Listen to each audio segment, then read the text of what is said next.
أعوذ بالله من الشيطان الرجيم بسم الله الرحمن الرحيم ولتكن منكم أمة يدعون إلى الخير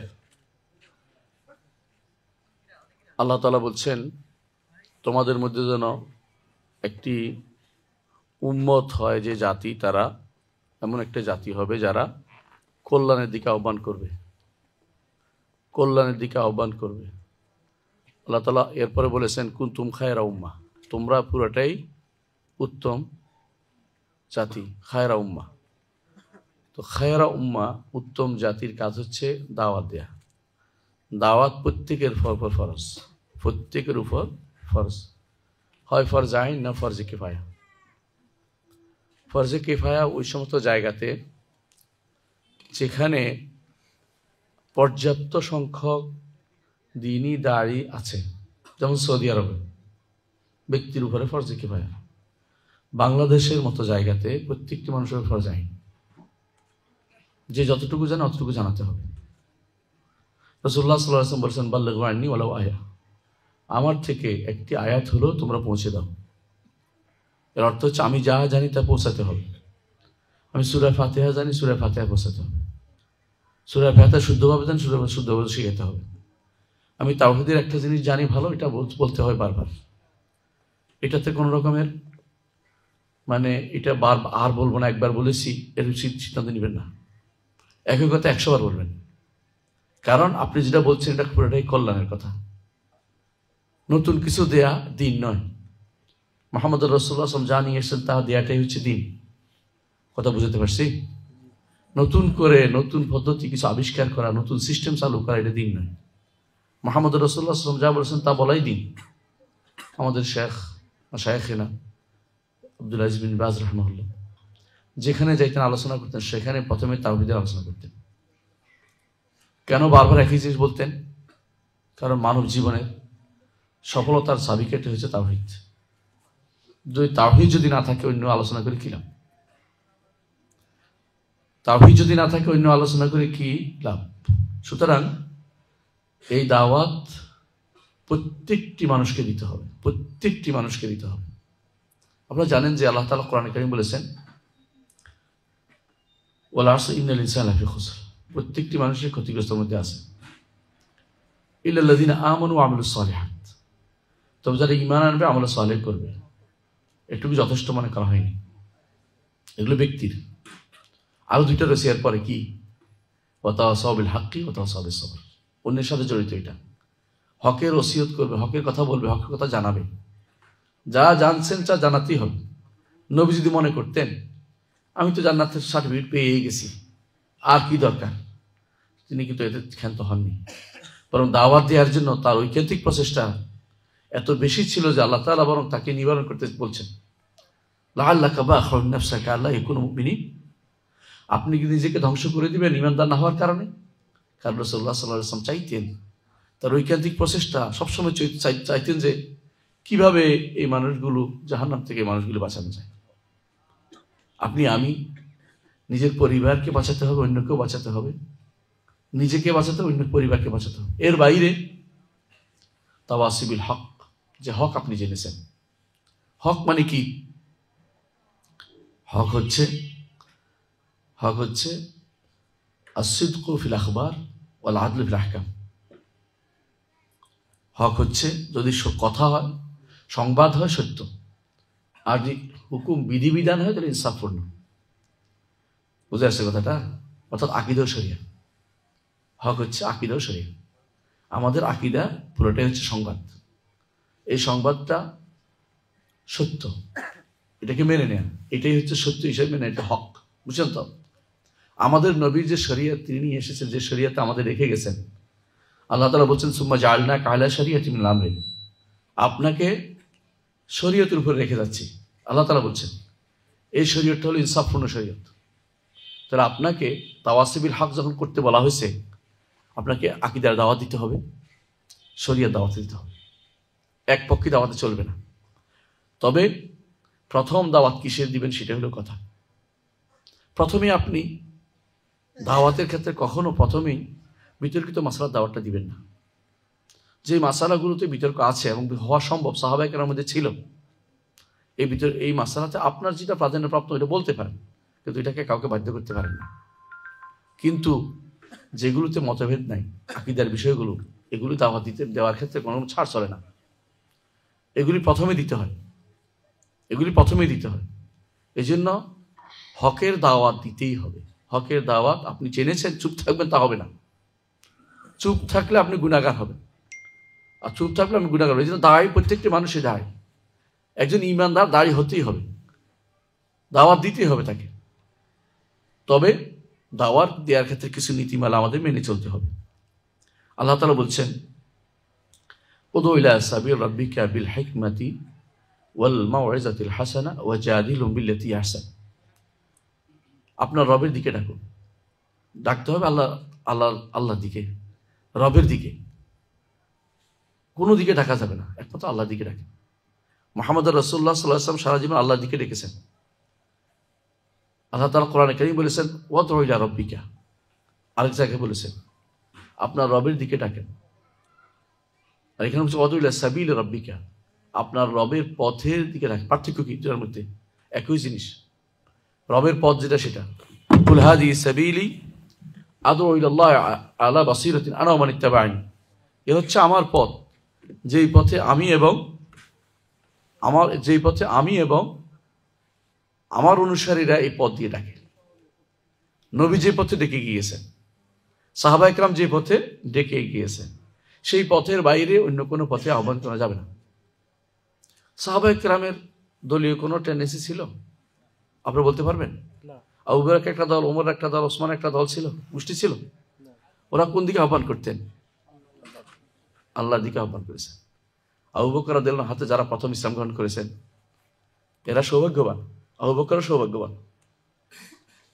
আপনারা জানেন যে প্রথম যারা ইসলাম গ্রহণ করেছে বেশিরভাগ আবু বকর রাদিয়াল্লাহু হাতে করেছেন, এবং তিনি এমন কাজ করেছেন যে সেই সময় যারা নির্যাতিত হতো সবাইকে তিনি কিনে আজাদ করে দিয়েছেন।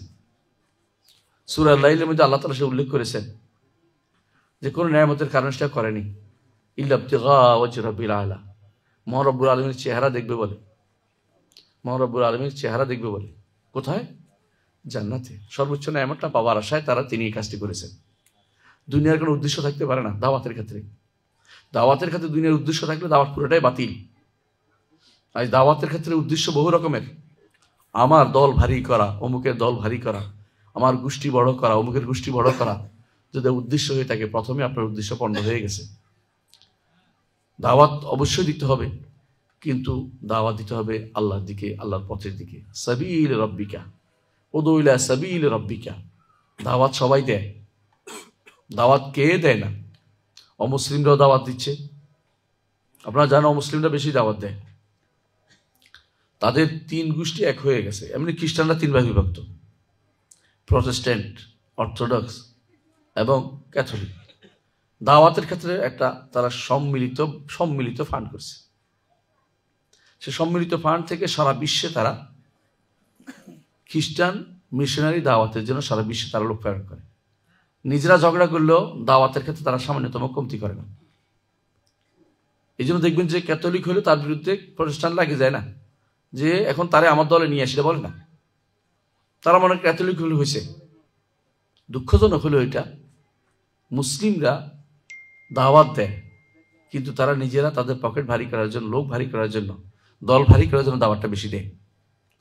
আপনি তাকে দিনের দিকে আনছেন, কিছুদিন পর দেখবেন যে তারা নিয়ে আরেকজন টানাটানি শুরু করছে। এটা পরীক্ষিত সত্য হয়ে গেছে আমাদের মধ্যে। এটা খুবই দুর্ভাগ্যজনক বিষয়। একে নিয়ে দল ভারী করার দরকার নেই, আপনিও ছাড় দেন, কি হচ্ছে দেখেন। কিন্তু বেদাতে দেখলে তারা ছাড় দিতে পারবেন না। বেদাতে ঢুকে যাচ্ছে, তাকে ছাড় দিতে পারেন না। মুসলিমদের মধ্যে যতগুলি ফেরকা হয়েছে সবাই কিন্তু দাওয়াত দিচ্ছে। মুসলিমদের মধ্যে ফেরকা হয়েছে, শিয়ারা দাওয়াত দেয়। শিয়ারা এদেশে আল মুস্তফা ইউনিভার্সিটি করেছে, আল মুস্তফা ইউনিভার্সিটি করেছে। কিন্তু আপনি কি যেতে পারবেন ইরানে দাওয়াত দিয়ে নিয়ে, যে ঠিক আছে আমি ইরানে যাবো দাওয়াত দিতে? আপনাকে ভিসাও দিবে না, কথা বলতেও দিবে না। কি বলবে? আমাদের দেশে অনেক দাঁড়িয়ে আছে, তারা দাওয়াত দেয়। তো ওনারা দাওয়াত দিতে আসে কেন আমাদের দেশে? কারণ ওরা চায় আমাদের মতো আহলুস সুন্নাহ ওয়াল জামাতকে স্বীকার করতে চায়, এখান থেকে কিছু লোককে বের করতে চায়। খারেজিরা দাওয়াত দেয়, শিয়ারা দাওয়াত দেয়, তারপরে এমনকি নিকৃষ্ট জানোয়ারের কীট যারা এই সমস্ত কাদিয়ানীরাও মানুষকে দাওয়াত দিচ্ছে এবং এখানেও মানুষ পড়ে যাচ্ছে ধীরে ধীরে। আপনি হয় দাওয়াত দিবেন, না হয় দাওয়াত নিবেন। যদি আপনি দাওয়াত দেওয়া থেকে কোনো কারণে আপনি দূরে থাকেন, আপনি দাওয়াত নিবেন।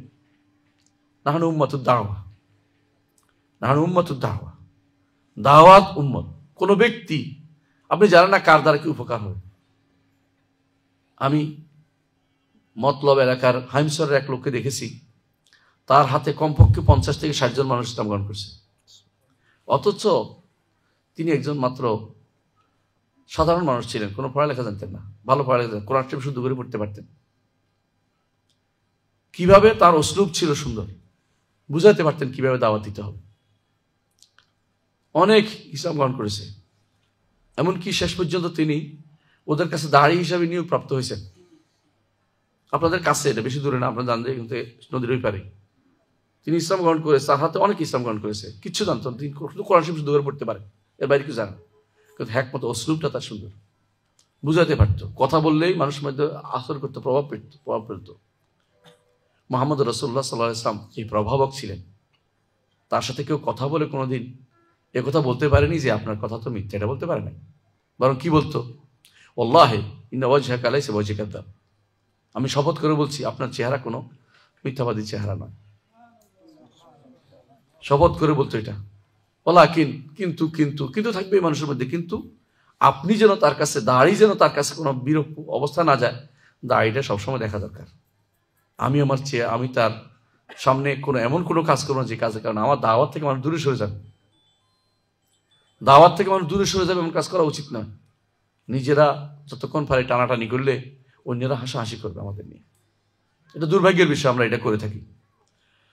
প্রত্যেকটি মানুষের দাওয়াত কেন দিতে হবে? কারণ এটা আমরা উম্মাতুদ দাওয়া, আমাদের দায়িত্ব হচ্ছে এটা। দাওয়াত না দিলে কি ক্ষতি? আমি একটু আগে বলেছি, দাওয়াত না দিলে আপনি দাওয়াত দিবেন, কারণ দাওয়াত যখন থেমে যায় নিজেরা মারামারি শুরু হয়ে যায়। আপনারা ভালো করে জানেন ইসলাম জিহাদকে ফরজ করেছে। জিহাদকে কেন ফরজ করেছে জানেন? দাওয়াতের জন্য। এই জিনিসটাকে ভালো করে বোঝা দরকার। মুহাম্মদ রাসূলুল্লাহ সাল্লাল্লাহু আলাইহি ওয়াসাল্লাম কোথাও দাওয়াত দিতে গেলে, কোথাও জিহাদ করতে গেলে প্রথমে কি করতেন? 3টা কথা বলতেন, আসলিম তাসলাম, ইসলাম গ্রহণ করো, বাস, আর কিছু দরকার নেই, চাইতেও চাই। এবং এটাও বলেছেন লা ইয়াহদিয়াল্লাহু বিকা রাজুলান ওয়াহিদান খায়রুল লাকা মিন হুমরিন নিআম, হুমরিন নিআম, যে লাল অনেক নেয়ামত থেকে, অনেক মানে লাল উট থেকে যেটা বলে সেটা থেকে অনেক লাল উটের থেকে বেশি, আরবের কাছে লাল উট বেশি প্রিয়।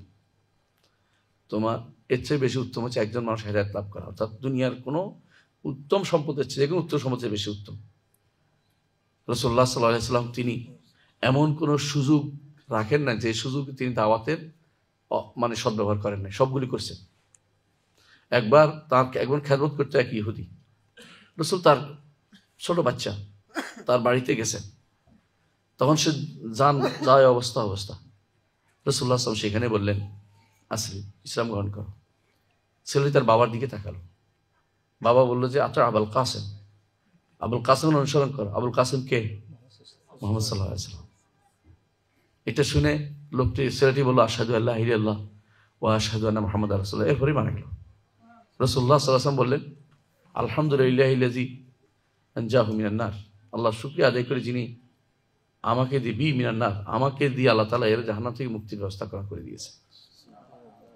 ঈমানদার সারাক্ষণ চিন্তা করবে, আরে এই লোকটা কত যাচ্ছে রাস্তা দিয়ে, যদি কি ঈমানে আনতে পারতাম, হেদায়েতে আনতে পারতাম, দ্বীনে আনতে পারতাম। দাওয়াতের পরিধি বিশাল রে ভাই, দাওয়াতের পরিধি বিশাল। আহলে কিতাবদের দাওয়াত দিতে পারেন আপনি, আহলে কিতাবদেরকে দাওয়াত দিতে পারেন, দাওয়াত দিতে পারেন মুনাফিকদেরকে, দাওয়াত দিতে পারবেন মুশরিকদেরকে। আর মুশরিকদের শ্রেণীবিভাগের শেষ নাই, মুশরিকদের শ্রেণীবিভাগের শেষ নাই। দাওয়াত দিতে পারেন আপনি ঈমানদারদের মধ্যে যারা গাফলতে আক্রান্ত, তাদেরকে দাওয়াত দিবেন। যারা আকীদাগত বিভ্রান্তিতে লিপ্ত, যারা দ্বীন থেকে দূরে সরে আছে, যারা সালাত পড়ে না, সবাই আমার দাওয়াত পাওয়ার যোগ্য। আর দাড়িদেরকে তো ভালো, দাড়িদের এমন একটা চরিত্র যা মাদরুদের ভালোবাসা। আমি তাদেরকে ভালোবাসতে হবে। তাকে যে আপনি যে ভালোবাসেন অন্তর থেকে, এটা সে বুঝতে যেন পারে। এটা বুঝতে পারলে তার লাভ বেশি। কি লাভ? সে মনে করবে আমার হিতাকাঙ্ক্ষী, এ লোক আমার ভালো চায়। অন্তর থেকে কোনো কথা বেরোলে অন্তরের উপর প্রভাব পড়ে। আপনার অন্তর থেকে কথা বলছেন তো, দেখুন আরেকজনের উপর প্রভাব পড়তেছে। আর অনেক কথা মুখস্থ কথা বললে মুখস্থ চলে যায়, সুর দিয়ে আপনি ওয়াজ হয় না। ধরে এনে বাইরে কোথাও কোনো মাহফিল ধরে আনলে তিনজনের ইসলাম গ্রহণ করে, সেগুলো দেখানো জিনিস হয়। মাহফিলে দেখাতে হবে কেন? খ্রিস্টানরা কয়জনকে দেখায়? ভিতরে ভিতরে গ্রামের পর গ্রাম, জানেন আপনি ইসাই মুসলিম বানাই বলছে, কেউ জানেও না। ইসলামী বিশ্ববিদ্যালয়ের পাশে 3টা গ্রাম আছে, 3 গ্রামের প্রায় 29 জন খ্রিস্টান হয়ে গেছে। আমরা তো জানি না। একদিন আমার কাছে নিয়ে আসছে একজনের বিশাল লিস্ট, যে এরা আগে এই নাম ছিল, এখন এই নাম, এখন এটা করে পরিবারের লোকেরা কান্নাকাটি করে, তুমি খ্রিস্টান হয়েছো, তোমার সাথে আমি কেমন থাকবো, ঘর করবো। মেয়েরাই খ্রিস্টান হয় নাকি? মেয়েরা তো অন্তত পূর্ব দিকে ধরে রাখার সুযোগ আছে, খ্রিস্টান হয়ে গেছে। অথচ ওরা কিন্তু প্রচার করে নাই কোনোদিন, কেউ জানেও না, ওরা প্রচার করে নাই। এদের যারা খ্রিস্টান হচ্ছে এরা কি বেশিরভাগ কি অনেকে আছে অমুসলিম থেকে হচ্ছে, মুসলিম থেকে হচ্ছে, দুর্ভাগ্যবশত। ওরা কিন্তু প্রচার করে না। আর আমরা যদি একটা যদি কোন রকম পাইতে পারি মুসলিম, পত্রিকায় দিয়ে দিব, ফেসবুকে দিয়ে দিচ্ছি, কাকে খুশি করার জন্য? আমার নিয়ত গড়বড় আছে ভাই, বুঝার চেষ্টা করুন। বর মাহফিলে তারে নিয়ে এসে আমি কলমা পড়াচ্ছি, কে আর কোনো জায়গা পান নাই, আপনি কেন পড়াচ্ছেন? সারা বিশ্বের লোকের সামনে আমাকে বিতর্কিত করছেন কেন? এটা তো সমস্যা। আপনি মনে করছেন ভালো কাজ করছেন, ভালো কাজ করেন নাই। আপনি এর মাধ্যমে একটা বিশেষ গোষ্ঠীকে উস্কে দিচ্ছেন। তারা এরপরে বলবে যে কি করবে, জোর করে ধর্মান্তরিত করা হয়েছে। আপনি বলার দরকার কি এটা করার জন্য? আমি আমার ওস্তাদ রিয়াদ মুসা মালিবারি সম্পর্কে বলতে পারি, এমন এক ব্যক্তিত্ব যিনি ভারতের মালিবার এলাকায় এমন অনেক এলাকাতে তিনি গ্রামের পর গ্রাম মুসলিম হয়েছে তার হাতে। সুবহানাল্লাহ, গ্রামের পর গ্রাম মুসলিম হয়েছে হিন্দু থেকে।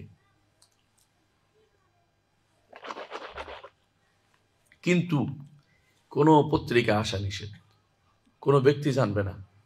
আমাকে পড়ানোর কারণে মদিনায় বসে বসে ওনার কাছে পড়ছি, পড়ার কারণে আমি বুঝছি যে উনি কি করছেন।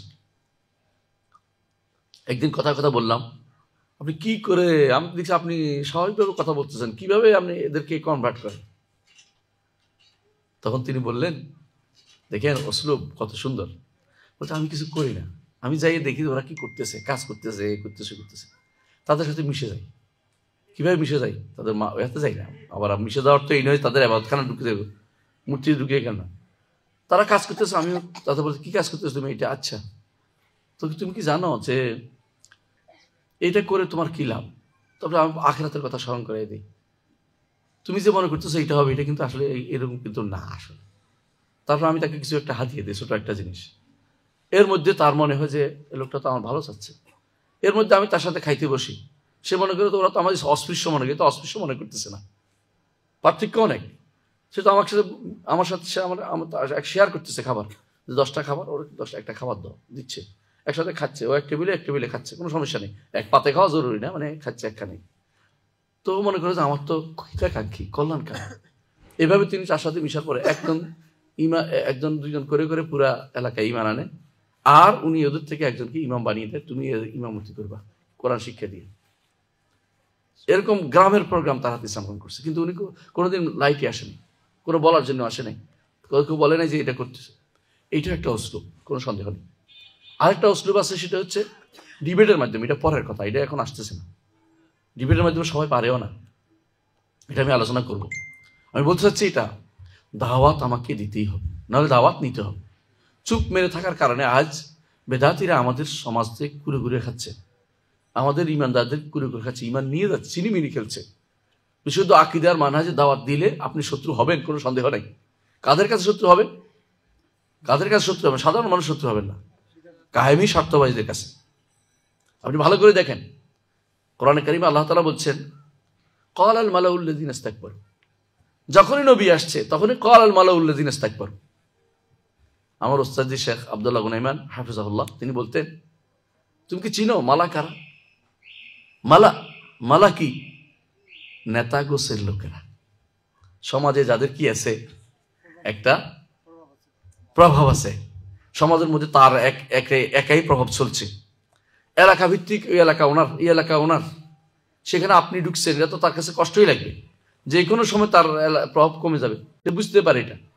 এখন সেটা মানতে চাইবে না, সে কি মনে করবে, যেহেতু দেখি আমার লোক নিয়ে যেতে চাচ্ছে।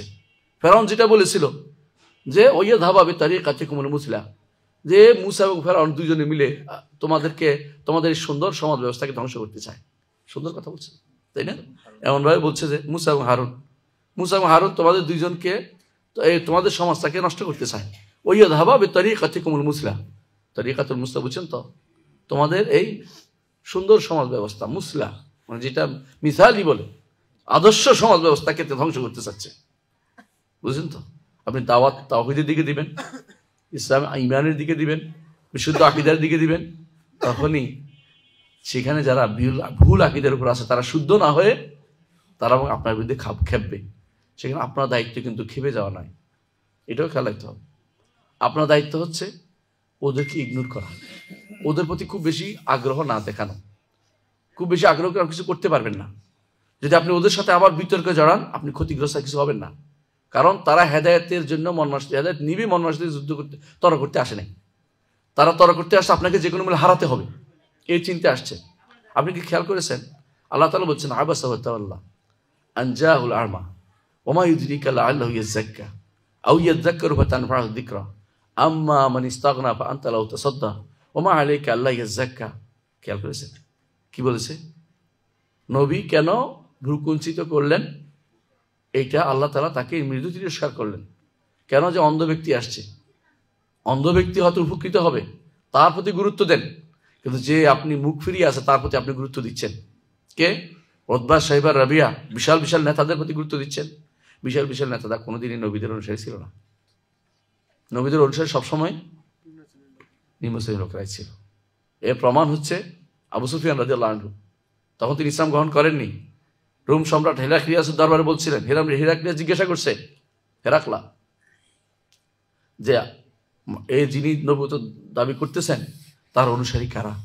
তো উনি তো সুযোগ পাইয়া ভালো করে বললো আমাদের মধ্যে একেবারে নিম্ন শ্রেণী। মনে করছে এটা শুনলে বুঝি উনি আর ওনার আশা হারিয়ে ফেলবে যে এটা কিছুই না। তাহলে উনি শেষে কি বললেন? উনি তো বুদ্ধিমান মানুষ, রাজারা কি সাধারণ মানুষটা বুঝে, বলতে আপনি যে বলেছেন যে অনুসরণ করতেছে সবচেয়ে নিম্ন শ্রেণীর, আসলে নবীদের অনুসারে নিম্ন শ্রেণীরা হয়। উল্টে গেছে জিনিসটা, উল্টে গেছে পুরা। তিনি সেখান থেকে বের হয়ে বলতেছে লাকাদ আমেরা আমর ইবনে আবি কাবাশা। উদ্দেশ্য হচ্ছে নাম নিতে রাজি নাই মুহাম্মদ সাল্লাল্লাহু আলাইহি ওয়াসাল্লামের। ইবনে আবি কাবশাকে করছে একটা খোঁচা দিছে যে ইবনে আবি কাবশা কেন বলে, এটা লম্বা কাহিনী আছে, বলবো না।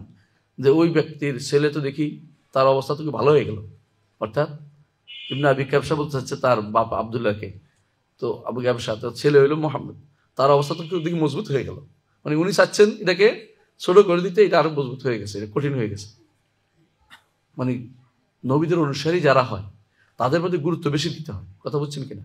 তাই দিয়েছে আল্লাহ তাআলা। কিন্তু মুহাম্মদ সাল্লাল্লাহু আলাইহি ওয়াসাল্লাম যেহেতু দাঈ আল্লাহ, তার একটা ঐকান্তিক চিন্তা থাকতো যে সবাই ইসলাম গ্রহণ করবে।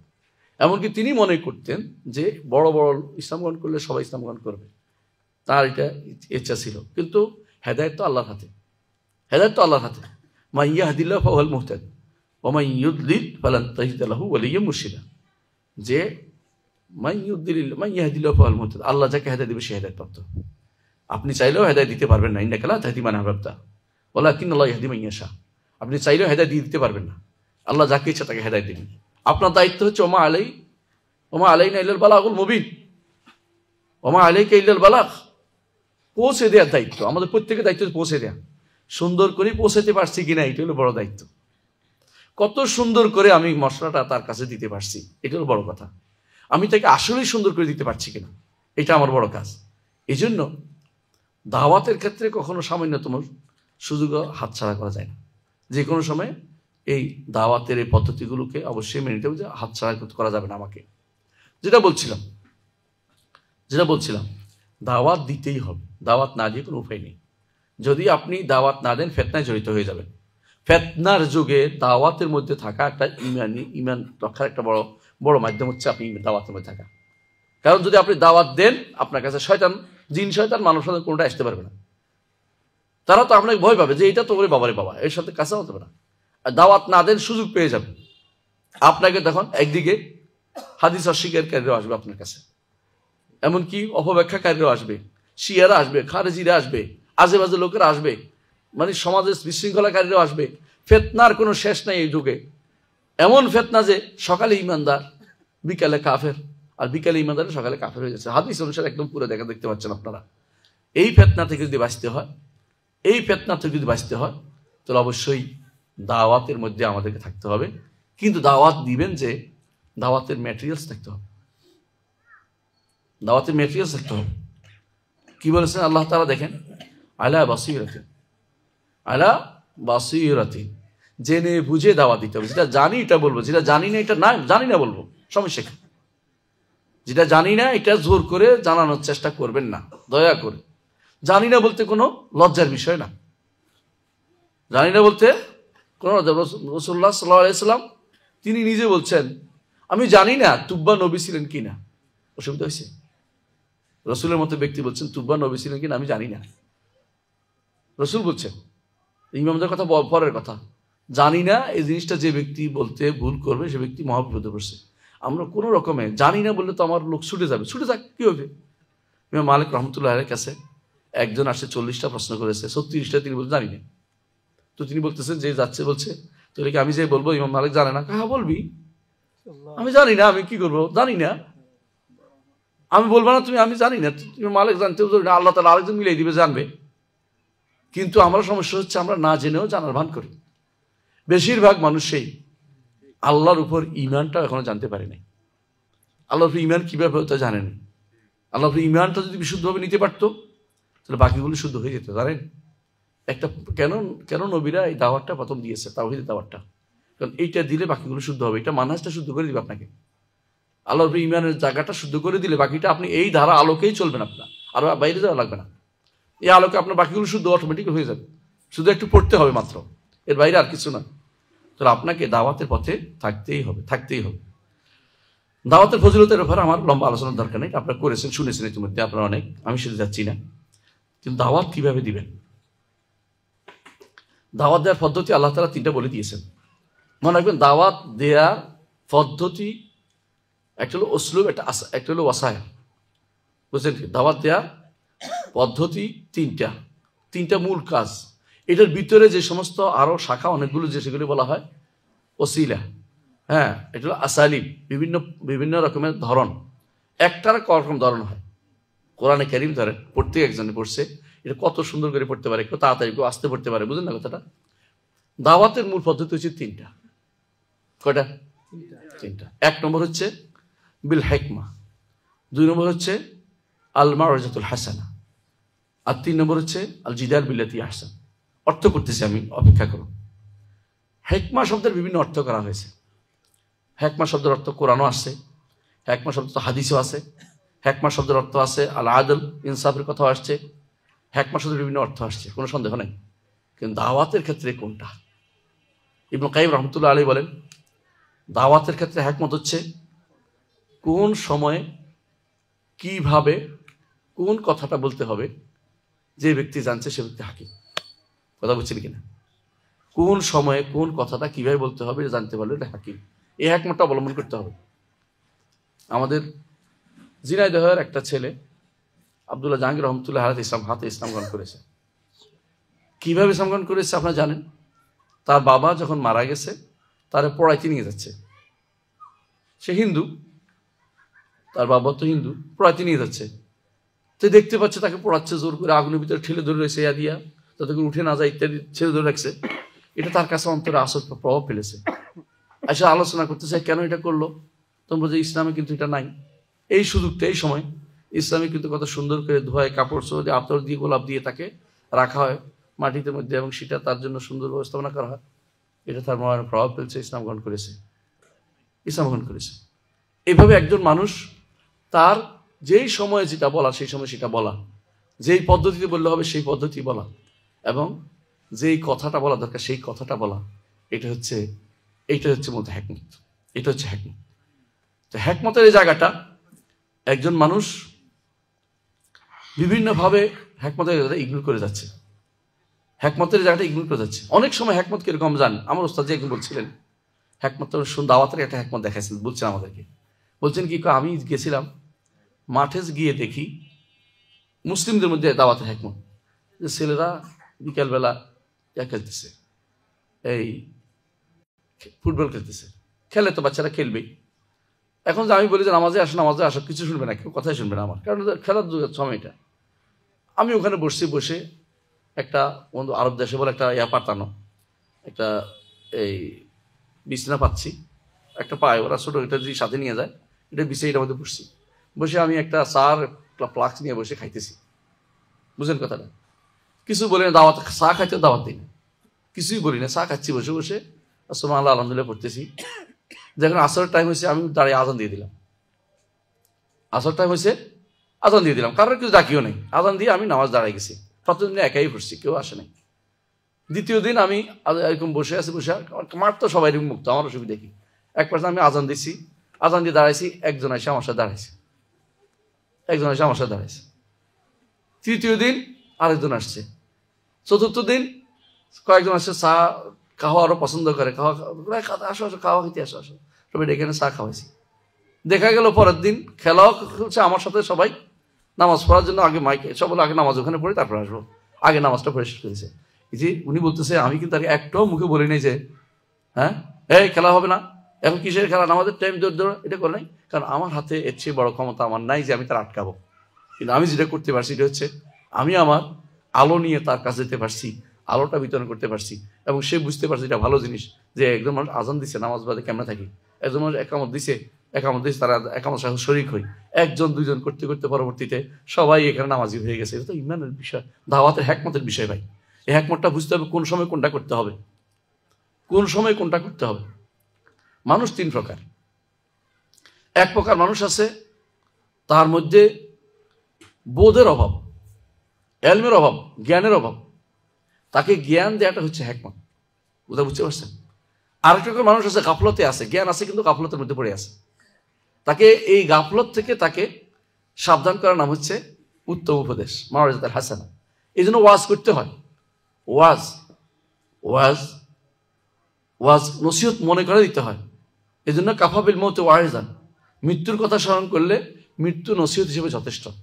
মৃত্যু আপনি যখন স্মরণ করে দিবেন তখন তার অনেক খবর হবে যে মৃত্যুর পরে কি হবে, মৃত্যুর পরে জীবনে কি হবে। আপনি কিন্তু এটা কিন্তু তাকে নসিহত লম্বা করা লাগে না। কোরআন একটা আয়াতের কারণে অনেকে হেদায়েত প্রাপ্ত হয়েছে।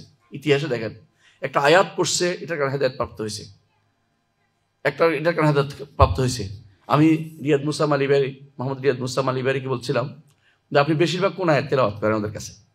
তিনি বলছেন ইয়াতলু আলাইহিম আয়াতি ওয়াযাক্কিহিম ওয়া ইউআল্লিমুহুমুল কিতাব ওয়াল হিকমা ওয়া ইন কানু মিন ক্বাবলু লাফি দালালিম মুবিন। কোরআন ওই আয়াতগুলি তেলাওয়াত করে যেগুলো অর্থ করে দেয় ওর কাছে, এরপরে পড়তে সুন্দর অর্থ করে দেয়। আর আমি দায়ীদেরকে একটা কলম আর একটা কাগজের ব্যবস্থা করে দিই, বেশি কিছু দিই না। দায়ীরা যায় বলে তুমি কি আছো, ভালো আছে কিনা, তোমার নামটা লিখতে, তুমি ইনশাল্লাহ আমাদের কাছে কোনো ভালো সমস্যা, আমাদের কোনো ভালো কিছু আসলে তোমার জন্য কিছু পাঠাবো, যদি কোনো আমাদের দান টান আসে, গরিব মানুষ ধরি। এই কাজটা খ্রিস্টানরা করে, বুঝলেন না কথাটা?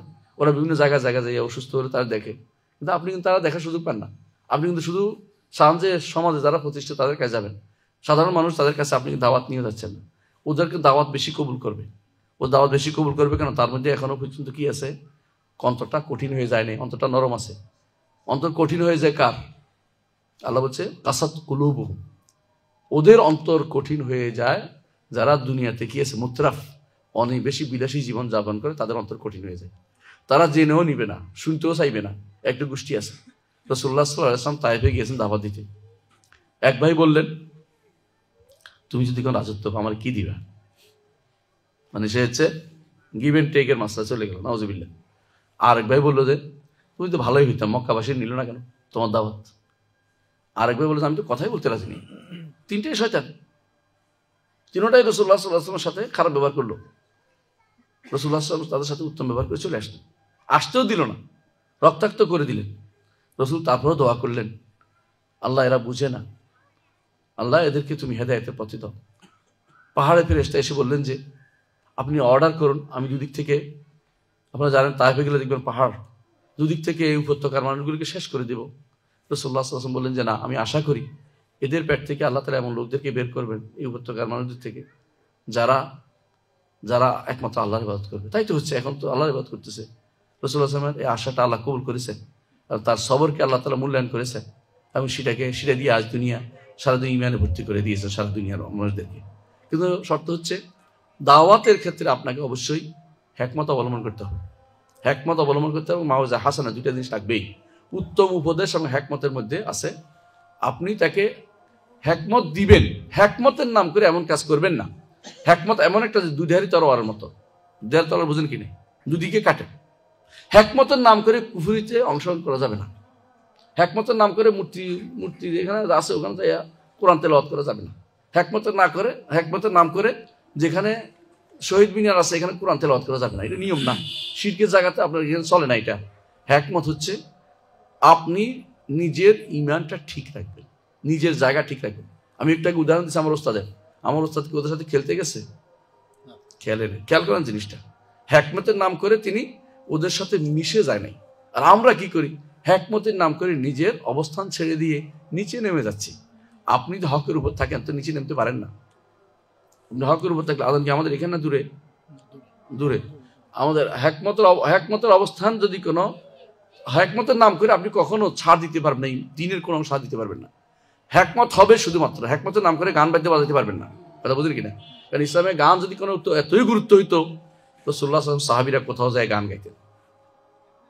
মুহাম্মদ রাসূলুল্লাহ সাল্লাল্লাহু আলাইহি ওয়াসাল্লাম সাহাবীরা কোথাও গান গান নাই। ইবনে কাইয়িম রাহমাতুল্লাহ আলাইহি বলেন, যে ব্যক্তি সামা ঈমানি যাকে যথেষ্ট মনে হয় না, সে ব্যক্তি কোনোদিন উপকৃত হইতে পারবে না, সামা শয়তানি দিয়ে উপকৃত হইতে পারবে না। সামা ঈমানি কি? কোরআন কারীমের চেয়ে উত্তম সামা আর কি হইতে পারে? মুহাম্মদ রাসূলুল্লাহ সাল্লাল্লাহু আলাইহি ওয়াসাল্লাম কোরআন শুনেছেন এবং কেঁদেছেন। কিভাবে কেঁদেছেন আপনি জানেন?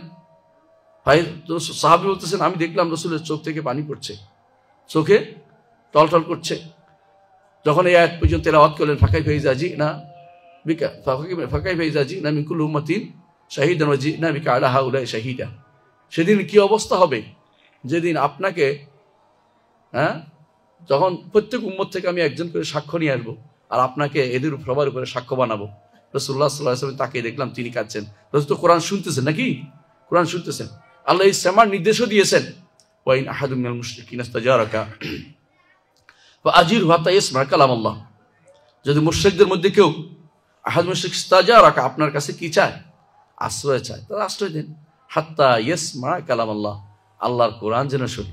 আর আমরা আল্লাহর কোরআন বাদ দিই দুনিয়ার সামা, কেউ বলতেছে সামা গান, কেউ বলতেছে সঙ্গীত, কেউ ইসলামী সঙ্গীত, কেউ জাগরণী, কেউ বাগরণী, দুনিয়ার আজে বাজে জিনিস নিয়ে চলে আসছেন। এগুলি কোথেকে কোন দিন ইসলামের ছিল? যেটা রসুলের যুগে হওয়া সম্ভব ছিল, মানে রসুলের যুগে হওয়া সম্ভব ছিল কিন্তু হয়নি, সেটা অস্ত্র হিসাবে গ্রহণযোগ্য হবে না। কথা বলছেন কিনা? রসুলের যুগে হওয়া সম্ভব ছিল না, এখন ওইটার উন্নত ভার্সনে হচ্ছে। রসুল যেটা ছিল তাহলে সেটা হওয়া সম্ভব। বুঝাতে পারছি? এই মাইক রসুলের যুগে হওয়া সম্ভব ছিল না, কিন্তু মোকাব্বের ছিল না, মোকাব্বেরের ভাষণ হচ্ছে এটা, আর কিছুই না। তাহলে বোঝা যাচ্ছে এটা আপনাকে এই পদ্ধতিতে যে পৌঁছে দেওয়ার ব্যবস্থা রাসূল চেয়েছেন, যে বাল্লিগু তাবলীগ যেটা হয় এটা করবেন এর মাধ্যমে।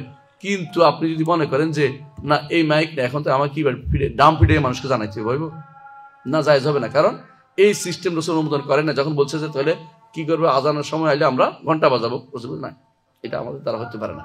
তাহলে আপনাকে অবশ্যই পার্থক্য করতে হবে দাওয়াতের কোন পদ্ধতিটা শরীয়ত অনুমোদিত, কোন পদ্ধতিটা শরীয়ত অনুমোদিত না, এটা অবশ্যই আপনাকে জানতে হবে। এই জানাটার নাম হচ্ছে হিকমত। কারণ আলা বাসীরা, আপনি অবশ্যই আলা বাসীরা কাজটা করতে হবে। যে জিনিসটা আপনি করতে পারবেন না সেটা হচ্ছে না জেনে এমন কোনো কাজ করতে পারবেন না যে কাজটা শরীয়ত অনুমোদন করে না, যে কাজটা শরীয়ত অনুমোদন এমন কোনো কাজ করতে পারবেন না। আমাদের ভাইরা এমন কাজগুলি করে যে কাজগুলি আল্লাহ তার রাসূল কোনদিন অনুমোদন করেন নাই, এগুলি কোনদিন হিকমত হইতে পারে না। এই হিকমত গ্রহণযোগ্য না। বুঝে আসছে? দ্বিতীয় হচ্ছে আল মাউইজাতুল হাসানা, উত্তম উপদেশ। উত্তম উপদেশ আপনি কি দিয়ে দিবেন? উত্তম কোনটা? আসদাকুল হাদিস কিতাবুল্লাহ ওয়া খায়রুল হাদি হাদি মুহাম্মাদিন সাল্লাল্লাহু আলাইহি ওয়াসাল্লাম। আল্লাহ এবং তার রাসূলের বাণী থেকে উত্তম বাণী আর কি হতে পারে বলেন তো? আপনি সব সময় খুতবা দাঁড়ালে বলেন আসদাকুল হাদিস কিতাবুল্লাহ, সবচেয়ে বিশুদ্ধ কথা হলো আল্লাহর কিতাব। আল্লাহর কিতাব হচ্ছে সবচেয়ে বিশুদ্ধ, তাই না? এবং মুহাম্মদুর রাসূলুল্লাহ সাল্লাল্লাহু আলাইহি ওয়াসাল্লামের কথা হচ্ছে উত্তম আদর্শ, তাই না? উত্তম আদর্শ, রসুলের আদর্শ উত্তম আদর্শ। আপনি আদর্শ যদি নিতে চান মুহাম্মদ সাল্লাল্লাহু আলাইহি ওয়াসাল্লাম, কিতাব নিতে চাইলে আল্লাহর কিতাব, খেয়াল করেন, কথা নিতে চাইলে তা আল্লাহর কিতাবও নেবেন। আদর্শ হিসেবে রসুলের আদর্শ কি? তিনটেই, কথা, কাজ, অনুমোদন, তিনটেই। আল্লাহর কিতাবও নিবেন, রসুলের কথা নিবেন, কাজ নিবেন, অনুমোদন নিবেন, আদর্শ আপনার। তাহলে আপনি এর বাইরে খোঁজার দরকার নাই। আর এর বাইরে যত রকমের তন্ত্র মন্ত্র, যত রকমের বুদ্ধি শুদ্ধি মানুষ আজ আবিষ্কার করেছে। হ্যাঁ, কেউ তো নাটক দিয়েও আজকাল ইয়া করতেছে, দাওয়াত দিতেছে। নাটক দাওয়াতের বিষয় না, এটা হাস্যকর বিষয়। রাসূলুল্লাহ সাল্লাল্লাহু আলাইহি ওয়াসাল্লাম নাটক করেন নাই, বাস্তবে দাওয়াত দিয়েছেন। নাটক করে দাওয়াত দেন না, মিথ্যা কথা বলেন নাই, মিথ্যা কৌতুক করেন নাই, মিথ্যা হাসাহাসি করেন নাই। রাসূলুল্লাহ সাল্লাল্লাহু আলাইহি ওয়াসাল্লাম কখনো যে এখন থেকে নাটক কি দেখছেন তো, শয়তানের কাছে, এখনকার না, শয়তানের কাছে টেলিফোন করে, আল্লাহর কাছে ফোন করে। এই জিনিসগুলো কে অনুমোদন করেছে তাদেরকে? কে বলছে এটা করতে? নাউজুবিল্লাহ। এই নাটক কে অনুমোদন করেছে? ইসলাম এই জাতীয় নাটককে কখনো অনুমোদন করে নাই, যে নাটক কোনোটাই নাই। আর মিথ্যা কথা কি? মিথ্যা কথা কি? সাহাবীর চরিত্র, নবীদের চরিত্র, এগুলি যারা অভিনয় করতে, তারা মিথ্যুক, তার মিথ্যা কাজ করতেছে। আর মাঝে মধ্যে বলতেছে অমুকের বাপ অমুক, এটা মিথ্যা না, অমুকের বাপ তো এটা না, সে মিথ্যা কথা বলতেছে। অমুকের স্ত্রী অমুকে বানাচ্ছে, এটা মিথ্যা জিনিস বানাচ্ছে। ইসলামী নাম দিলে কি হালাল হয়ে যাবে? বোরকা গায়ে দিয়ে কাম করলে জায়েজ হয়ে যাবে? কখনো না। আমাদের এই পদ্ধতিগুলি ইসলামী পদ্ধতি না। এখন যদি বলেন যে আমার একজনকে আমি যখন বললাম যে স্ত্রী দেখা যাবে না, এটা হারাম, সে দুঃখ করে আমার সাথে কথা বলা বন্ধ করে দিয়েছে, বলছে আপনার সাথে জীবন আর কথা বলবো না। আমি এটা পড়ে আমার ঈমান অনেক মজবুত হয়ে গেছিল। নাউজুবিল্লাহ। আপনি চিন্তা করে দেখছেন, তুর্কি সিরিয়াল দেখতে মানা করার কারণে তার সাথে আমার সম্পর্ক খারাপ হয়েছে, আমার সাথে কথাই বলে না এখন পর্যন্ত। আর মানে সে তার এত ঈমান নাকি শক্তিশালী হয়ে গেছে এটার কারণে। এগুলি সেই মানে এগুলো হচ্ছে দাওয়াতের নামে ভণ্ডামি। এই দাওয়াতের নামে ভণ্ডামি অবশ্যই ছেড়ে দিতে হবে। দাওয়াত দিতে হবে খালেস কোরআন এবং সুন্নাহর দিকে, বিল যেটা ওয়াজ আর হাসানা, যেটা উত্তম উপদেশ, যেটা সেটাকে অবশ্যই জানতে হবে আমাদেরকে। প্রিয় ভাইরা, আপনি যদি দাওয়াত দিতে হয় আপনাকে, রাসূলুল্লাহ সাল্লাল্লাহু আলাইহি ওয়াসাল্লাম পদ্ধতির মাধ্যমে আপনাকে ওয়াজ নসিহতটাও করতে হবে সেভাবে। রাসূলুল্লাহ সাল্লাল্লাহু আলাইহি ওয়াসাল্লাম লিন ব্যবহার করতেন। লিন কি? নম্রতা, নরম ব্যবহার করতেন। কিন্তু যখন শক্ত হতো শক্তও করতেন। কথা বুঝেন কিনা? কাফেরদেরকে ঈমান আনার জন্য যখন দরকার হতো নরম করতেন, যখন শক্ত হইতো শক্ত ব্যবহার করতেন। শক্ত ব্যবহার কোথায় করেছেন আপনাকে জানা নেই? একজন মানুষ জাহেল, তার সাথে নরম ব্যবহার করেছেন। যে ব্যক্তি জেনে শুনে অন্যায় করে তাকে রাসূলুল্লাহ সাল্লাল্লাহু আলাইহি ওয়াসাল্লাম ছাড় দেন নাই, বলতেন মা বলো আক্কামিন। কিছু লোকের কি হলো, তারা এই কাজ কেন করেছে? রাসূলুল্লাহ সাল্লাল্লাহু আলাইহি ওয়াসাল্লাম চক্ষু লাল হয়ে যেত এবং তিনি কঠিনভাবে সেটা তিরস্কার করতেন। কিন্তু কোনো ব্যক্তি চোখের সামনে দেখছে যে বেদুইন পেশাব করে দিছে, তার উপর তিনি কঠোর হন নাই। এমনকি বেদুইন শেষ পর্যন্ত বলতে পারছে, আল্লাহ আমার আর মুহাম্মদ সাল্লাল্লাহু আলাইহি ওয়াসাল্লামকে দুইজনকে আল্লাহ আপনি ক্ষমা করেন। রাসূলুল্লাহ সাল্লাল্লাহু আলাইহি ওয়াসাল্লাম বললেন যে হাজ্জাত ওয়াসিআন, প্রশস্ত আল্লাহর রহমতকে তুমি সংক্ষেপ করে ফেললে, সবাইকে আল্লাহ রহমত করুক। সে কেন বলছে এটা? সে যখন বুঝছে যে রাসূলুল্লাহ সাল্লাল্লাহু আলাইহি ওয়াসাল্লাম কত দয়াবান, আমাকে ধমকান নাই, মারেন নাই। আরেক সাহাবী নামাজ সালাতের ভিতরে কথা বলে ফেলছে। আরেক সাহাবী কথা বলার কারণে সবাই বলতেছে এই করছে সেই করছে, তুমি এটা কেন করলা? সাহাবী বলতেছে বেআবি ও মিয়া রাসূলুল্লাহ, আল্লাহ রাসূল যে কত মহান ছিলেন, তিনি আমাকে সুন্দর করে বললেন এই সালাতের ভিতরে কথা বলা যায় না, আমাদের এই সালাতগুলো দুনিয়ার কথা বলা যায় না, বাস শেষ করে দিলেন। লম্বা বেদা লাগার নাই, এ নিয়ে আবার পত্রিকা উড়ে দেন না, অমুকে কথার পিছছে, ফেসবুকে নাই অমুকে কিন্তু আমাদের মধ্যে কথা বলে ফেলছিল। এগুলো হচ্ছে আমাদের দুর্বলতার লক্ষণ, যে আমরা চাই প্রসিদ্ধি চাই। তো আমি একটা জিনিস বের করতে পারছি, অমুকের দোষ ধরতে পারছি, অমুকের দোষ ধরে আমি প্রচার করতে পারছি, এগুলো খুবই খারাপ জিনিস। যদি আপনার ভাই ভুল করে থাকে, আপনি তাকে কি করেন? আগে একান্তে কথাটা বলেন। যদি তিনি ছেড়ে দিয়ে থাকে তো এটাকে আর কথা বলেন না, আর বাড়াইবেন না, এটা নিয়ে আর কথা উঠাবেন না। এটা শরীয়তের বিধান।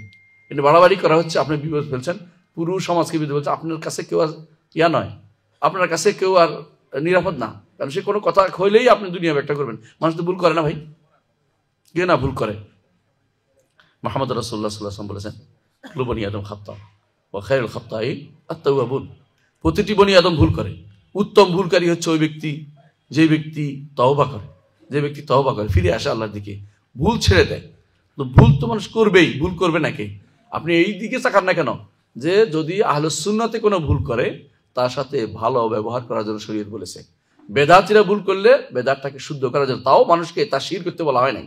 তা শির কি বুঝছেন তো? মানে মানুষকে প্রচার করে দেওয়া যে অমুকে ভুল করছে, অমুকে দেখো দেখো কি করতেছে, এটা নয়। আপনি বলবেন ভুলটা, এই জাতীয় ভুল করে অনেকে, দেখেন এই ভুল করতে, কিন্তু ব্যক্তিকে ইন্ডিকেট ওই সময় করবেন যে দায়ীর বেদা হয়, বেদা দিকে আহ্বানকারী হয়, তখন তাকে ছাড় দিবেন না।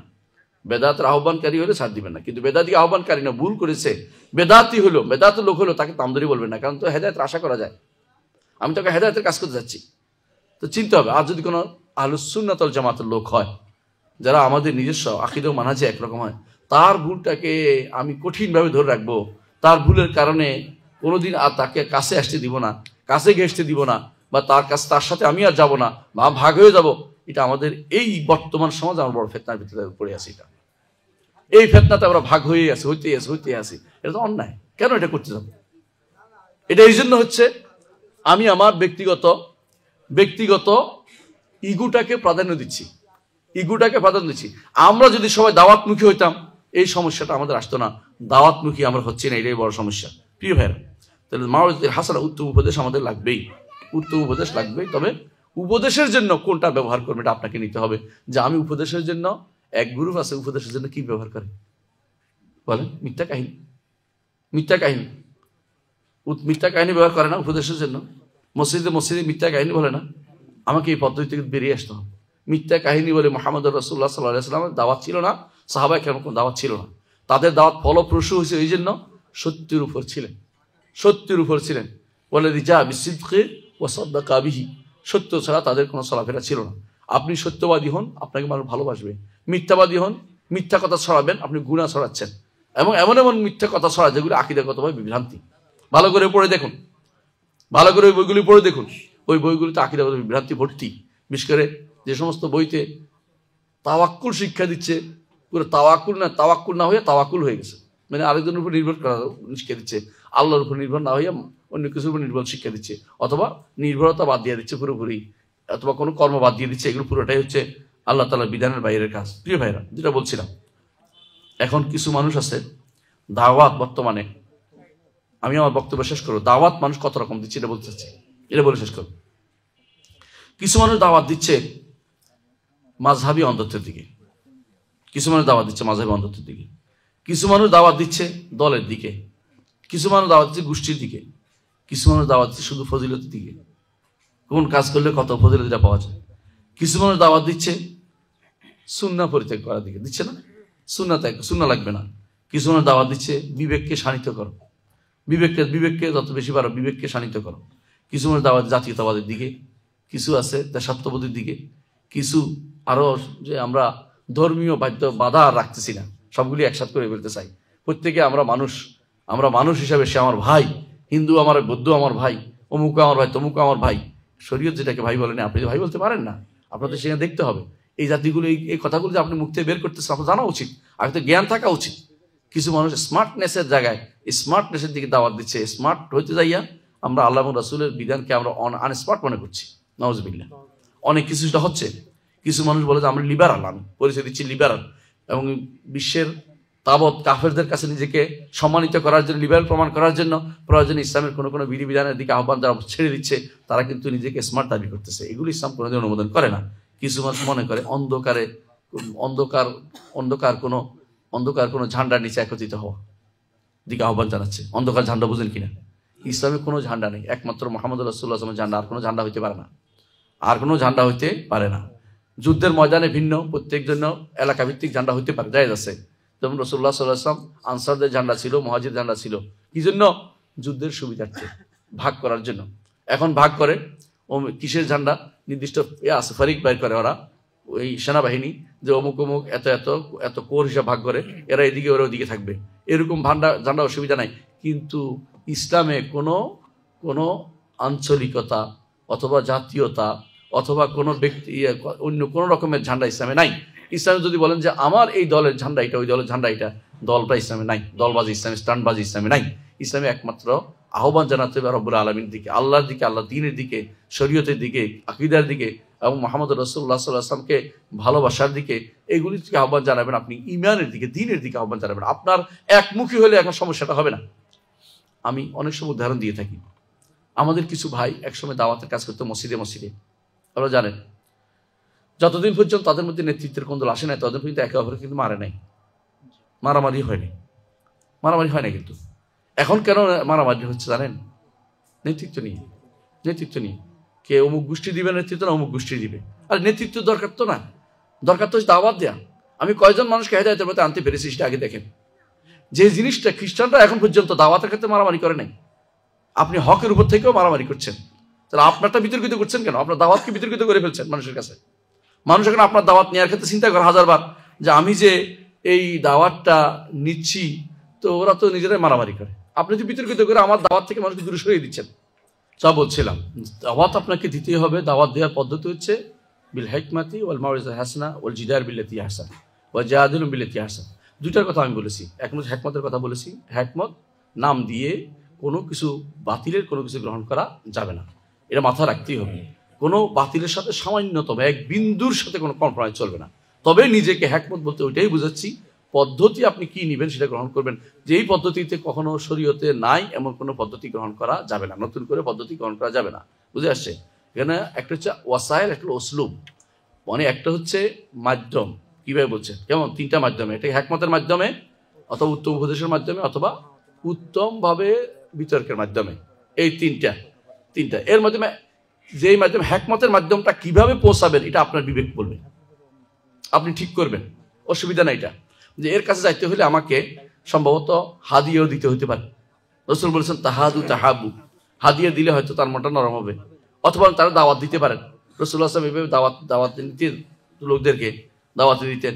রাসূলুল্লাহ সাল্লাল্লাহু আলাইহি ওয়াসাল্লাম এভাবে মানুষদেরকে ডাকতেন, কথা বলতেন, আলোচনা করতেন, সেটাও করতে পারেন। হিকমতের এটা কোনোটাই কিন্তু নিষেধের ভিতরে পড়ে না। কারণ রাসূল যেটা করতেন আপনার চোখের সামনে রাখতে হবে রাসূলুল্লাহ সাল্লাল্লাহু আলাইহি ওয়াসাল্লাম সাহাবাদের কর্ম। রাসূল এটা করছেন কিনা, এরকম রাসূলুল্লাহ সাল্লাল্লাহু আলাইহি ওয়াসাল্লাম কি করতেন এগুলো আমাদের কাছে এখন স্পষ্ট, আলহামদুলিল্লাহ। আপনি ভালো করে দেখতে পাবেন রাসূলুল্লাহ সাল্লাল্লাহু আলাইহি ওয়াসাল্লাম এগুলি কি করতেন দাওয়াতের পথে। এখন অনেক মানুষ এটা আপনাদেরকে আলোচনা করবে। দ্বিতীয়ত, উত্তম উপদেশ অবশ্যই দিবেন, কিন্তু উত্তম যেন হয়। উত্তম উপদেশ দুই বাণীর বাইরে, সাহাবায়ে কেরামের কর্ম কথা, তাবেঈনদের কথা কর্ম বাইরে আপনি এখন নতুন করে উত্তম উপদেশ বানাইতে পারবেন না। যেগুলি আমরা একটু আগে বলেছি এগুলি কোনোটাই দিতে পারবে না, যেগুলো নতুন আবিষ্কার হয়েছে। কারণ ফাইন্না কুল্লা মুহদাসাতিন বিদআহ ও কুল্লা বিদআতিন দালালাহ ও কুল্লা দালালাতিন ফিন্নার। স্পষ্ট আমরা সবসময় বলি, এর অর্থ হচ্ছে নতুন আবিষ্কৃত নতুন পদ্ধতিগুলি দাওয়াতের জন্য অ্যাপ্রোপ্রিয়েট না, এগুলি দাওয়াতের জন্য আপনার চলবে না। 3 নম্বর হচ্ছে জিদাল বিল্লাতি আহসান। এরা কাদের সাথে? এরা হচ্ছে এমন লোক যাদের কাছে কিছু ইমানের এলেমের দাবি করে যে আমার কাছে জ্ঞান আছে, আমার কাছে জ্ঞান আছে। ওদের সাথে রাসূল বিতর্ক করেছেন। কাদের সাথে বিতর্ক করেছেন রাসূল? বিতর্ক করেছেন কাদের সাথে? মক্কাতে তিনি বিতর্ক করেন নাই কারোর সাথে। খেয়াল করেছেন আপনি? রাসূলুল্লাহ সাল্লাল্লাহু আলাইহি ওয়াসাল্লাম কারোর সাথে বিতর্ক করেন নাই, শুধু দাওয়াত দিয়ে গেছেন। যে শুনছে যে শুনে নাই গেছে, চলে গেছে। কিন্তু তিনি কোনোদিন বিতর্কে লিপ্ত হন নাই। মদিনাতে আসার পরে যখন ইহুদি নাসারারা আসছে, তারা দাবি করে তাদের কাছে কিতাব আছে, তাদের কাছে যুক্তি আছে, তাদের সাথে রাসূলুল্লাহ সাল্লাল্লাহু আলাইহি ওয়াসাল্লাম বিতর্ক হয়েছে। এমনকি বিতর্ক হইতে হইতে শেষ পর্যন্ত মুবাহালা পর্যন্ত গেছে। মুবাহালা বুঝছেননি? মুবাহালা হচ্ছে আল্লাহর গজব দাগিয়ে আনা, যে আমাদের মধ্যে যে তৈরি, হ্যাঁ, যে ব্যক্তি মৃত্যু তার উপরে আল্লাহর গজব নাজিল হোক। সুমান আবতা আলফানাজাল নারাতাল্লাহ আল্লাহ আলামিন, হাদিস আল কাযিবিন, কোরআনে কারীমে আল্লাহ তাআলা উল্লেখ করেছেন। এর অর্থ হচ্ছে যে এদের এই জায়গাটা হবে মুবাহালার জায়গা। কোন জায়গা? যেখানে এলমের দাবি করা হয় এবং এলমের দাবি করে তারা বিভিন্ন যুক্তি পেশ করা হয়। সর্বশেষ কাজ হচ্ছে মুবাহালা। এর আগ পর্যন্ত যুক্তি পেশ করার সুযোগটা আমরা থাকতে হবে। আমাদের দেশের বেশিরভাগ মানুষের এলেম হচ্ছে জাহালত, এলমের কোনো কিছু নেই। কারণ যদি কোনো দাবি করা হয় এলমের, বেশিরভাগ দেখেন এরা দাওয়াত যখন দেয়, এরা হিকমতের মাধ্যমে দাওয়াত দিতে পারেন। আপনি সাধারণ মানুষদেরকে মাওইজাতুল হাসানা দিতে পারেন সাধারণ মানুষদেরকে। একটা গোষ্ঠী আছে যাদেরকে আপনি জিদাল লাগবে, জিদাল বিল্লাতি আহসান, যাদের জিদাল করতে আসে, কিন্তু সমস্যা হচ্ছে আপনি করবেন না কেন? ওদেরকে এড়িয়ে চলে। কেন করবেন না জানেন? ওরা শোনার জন্য প্রস্তুত না, ওরা হারানোর জন্য আসে। কোনোদিন এই পর্যন্ত যতগুলি মোনাজারা হয়েছে আপনি কি শুনছেন কেউ হাসছে? সবাই জিতছে, সবাই জিতছে। সবাই আমি জিতছি, আমি জিতছি, মানে সবাই জিতে। তো হারলো কে? কেউ হারে নাই, সবাই জিতছে। এতে করে লাভ হয়েছে কি? আমাদের ক্ষতি হয়েছে বেশি। যে অন্যায়টা ছিল, অন্যায়টা সারা দুনিয়া প্রচার করে দিলাম। আপনি ধরেন সজল রোশনের সাথে যে আলোচনা হয়েছে একজনের, নাম বলতে জানেন আপনারা? এই আলোচনার ক্ষতিকর দিক কি হয়েছে জানেন? যে ময়লাগুলো ঘরে ছিল ওইগুলো সারা দুনিয়া প্রচার করে দিছি। বিতর্কটা, কারণ একটা খারাপ কথা বের হলে, মনে রাখবেন, ব্যাধি সংক্রামক স্বাস্থ্য না, একটা খারাপ কথা বের হলে মানুষের ভিতরে চিন্তার খোরাক পেয়ে যায়। বুঝলেন কিনা? এই জন্য সলফে সালিন একটা কথা বলতেন, আল ফিতনাতু নাইমা লাআনাল্লাহু মান কাযা ফিতনা ঘুমন্ত আছে, যে ব্যক্তি এটাকে জাগ্রত করে তা আল্লাহ লানত হোক তার উপর। কারণ সেই ফিতনা তুলে দিচ্ছে সব সাধারণের কাছে, যে জিনিস ওর সদর রোশনের বই কেউ পড়তো না, বেদালে পড়ছে এই উল্টাপাল্টা। এখন আপনি যখন আলোচনার ভিতরে নিয়ে আসতেন, খেয়াল করেন তাকে, এই বিতর্কে নিয়ে আসছেন, এখন কি হয়েছে, আপনি জিতলেও হারছেন কেন, আপনার বক্তব্যটা সাধারণ মানুষের কাছে চলে গেছে। এখন ওর বক্তব্য পৌঁছাইতে পারছে, লক্ষ লক্ষ কোটি মানুষের কাছে পৌঁছে গেছে তার বক্তব্য, যে বক্তব্য ইচ্ছা করলে সে পৌঁছাইতে পারতো না, সে কোথাও আলোচনা করলে কেউ শুনতো না, কিন্তু সে আপনার সাথে বিতর্কে যাই এসে তার বক্তব্যটা শোনাই ফেলছে প্রত্যেককে। তার উদ্দেশ্য হচ্ছে সে তো কিন্তু তার সে বলছে, এরপরে সে বলছে যে আমি আমার মিশনে সাকসেস। কথা বুঝছেন কিনা? এই জন্য বেদাতিরা বিতর্ক যতটুকু পারেন এড়িয়ে চলুন, বেদাতির কোনো বিতর্ক দরকার নেই। আপনি হকটা বলে যান, রাসূল সেটা করতেন, মক্কাতে তিনি এই কাজটাই বেশি করতেন। বিতর্কে তো এলমি কোনো বিতর্ক তাদের কাছে কেন করেন না, কেন এলম তাদের কাছে আসলেই নেই। আমাদের এই বেদাতিগুলির কাছে এলম নাই, তারা না কোরআনে কারিমে ভালো করে হ্যাঁ পড়তে পারে ভালো, তাফসির তাসালফে সালিহিন তাফসির তাদের কাছে নাই, হাদিসের ব্যাখ্যা ভুল করে তারা। হাদিস পড়ে কি জন্য? হয় বরকতের জন্য না খতম করার জন্য, বেশিরভাগ তো খতম করে হাদিসকে, এবং খতম করে 30 বছর 40 বছর হাদিস পড়া, অথচ তারা সেখানে কোনো সুন্নতের উপর আমল করার জন্য তারা চিন্তা করে না, কিভাবে হাদিসটাকে আমার মন মতো বানাইতে হবে সেই চিন্তা বসে থাকে। এবং ওইটার নাম দিচ্ছে উত্তম তাকরির করতে পারে, হুজুরের তাকরির সে ভালো তাকরির আর কেউ দেখি নেই। যে ব্যক্তি যত বেশি মাথার কান নাড়াইতে পারে, হাদিসটাকে কান ঘুরাইতে পারে, সেই ব্যক্তি তত বেশি বড় হাদিস দাবি করে তারা। সুতরাং আপনি এখানে বিতর্ক করে কি করবেন তাদের সাথে? কারণ সে তো এত বড় হয়ে গেছে যে আপনার কথা শুনবে না। আপনার দায়িত্ব ওদেরকে নিয়ে ব্যস্ত হওয়া নয়, আপনার দায়িত্ব হবে আম্মা মান জাআকা ইয়াসা ওয়া হুয়া ইয়াখশা ফাআনতা আনহু তালাহা। এটা যেন না হয় যে আপনার কাছে শুনতে চায় তাকে শোনাবেন। আপনার মসজিদগুলো আছে, মাদ্রাসাগুলো আছে, জায়গা আছে, পথে আছে, যেখানে আছে কিছু মানুষকে নিয়ে থাকুন সারাদিন, এবার দাওয়াতের মধ্যে থাকুন। আপনি দাওয়াতের মধ্যে থাকলে আপনার চেয়ে উত্তম ব্যক্তি আর কেউ হতে পারবে না। দায়ী যে থাকবে সবচেয়ে উত্তম। দলিল আল্লাহ তাআলা বলেছেন ওয়ামান আহসানু কাওলাম মিম্মান দাআ ইলাল্লাহি ওয়া আমিলা সালিহান ওয়া ক্বালা ইন্নানি মিনাল মুসলিমিন। যে ব্যক্তি আল্লাহর পথে দাওয়াত দিয়ে থাকবে এবং মুসলিম দাবি করবে, তার চেয়ে উত্তম ব্যক্তি আর কেউ হতে পারে না। আপনার আমার দাওয়াতের পথে থাকতে হবে এবং হিকমত বুঝতে হবে, উত্তম উপদেশ জানতে হবে, বারবার খুঁজবেন আমি যেটা করছি এটা কি সালাফ থেকে আসে কিনা, থাকলে আমি কি বানাচ্ছি কিনা। আমি অন্যায় করে, কেউ কেউ আসে অন্যায়টা করে আবার দলিল খুঁজতে থাকে, এটা করবেন না। কথা বুঝছেন কিনা? আপনি এটা অশ্লুক বানাইছেন, বানাইয়ে এখন দলিল খুঁজতে থাকেন, বুঝলেন? রাসূলুল্লাহ সাল্লাল্লাহু আলাইহি ওয়াসাল্লাম একদিন মিম্বরে উঠে নামাজ পড়ছেন, মিম্বরে উঠে নামাজ দেখানোর জন্য। এখন কি এই তো রসুল তো নাটক করছে, নাটক বলে এটাকে, মানে আপনি নাটক বানাইছেন এখন জায়েজ করার জন্য, রসুল এটাকে নাটক বানাচ্ছেন, নাউযুবিল্লাহ আস্তাগফিরুল্লাহ। মানে এখন আপনি অপব্যাখ্যা শুরু করে দিয়েছেন, কেন? আপনি অন্যায় করে বলছেন অন্যায়টাকে জায়েজ করার জন্য। এটা হচ্ছে সবচেয়ে খারাপ জিনিস। আপনি কি করবেন?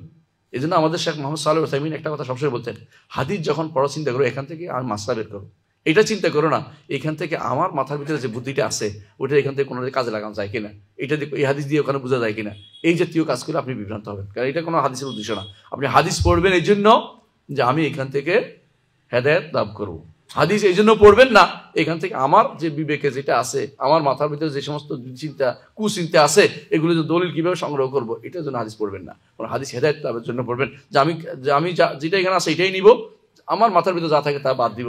এই যেহেতু চিন্তা চেতনা যে কোনো আপনি করেন তাহলে অবশ্যই আপনি হেদায়েতের পথে থাকতে পারবেন। আল্লাহ আমাদের বোঝার তৌফিক দান করুন।